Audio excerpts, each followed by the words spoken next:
Stacy. What's up YouTube? Today I'm going to be showing you how to remove silver contactors from your compressors. There's various different looking contactors that will have silver in them. But this is what they look like. Look, various different. That's a contactor. To get that from your compressor you need a flat-headed screwdriver, like so. And you stick it down there.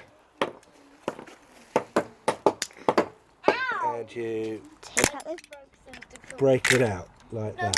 Can I try, Dad? No, it's so simple. Even a 2-year-old And you also can do it. need a Wait, hammer. Kate, look at this.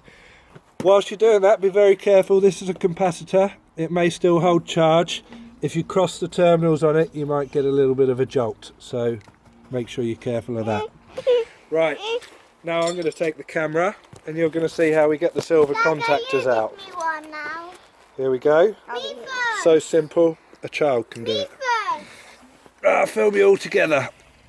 Wait for it. You ready? Yeah. Here we go. Smash it. Go on, smash it. Smash it.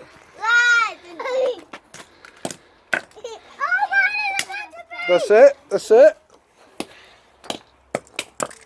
Give us the hammer. That's not the silver contactor. There's silver. Look, you ready? Give me a hammer. Oh, what have you done? Look. There it is. What about on another turn? I pressed it. I pressed mine. On this one, the contactor is copper, but a lot of them they'll be silver. So you need to have a look. Let's have a look at the contactors. They've gone flying. Here we go. I don't know what happened to my piece. Silver. Here we go. Can I have that? So, see the contacts there? There you go, in focus. That little lump of what looks like solder, that's silver. And it's the same on both sides. If you bend that up, like that, that's silver. A lot of the contactors on both sides are silver. And what you can do is you can chemically remove them from the copper. I don't know how to do that, so you'll have to Google that on YouTube.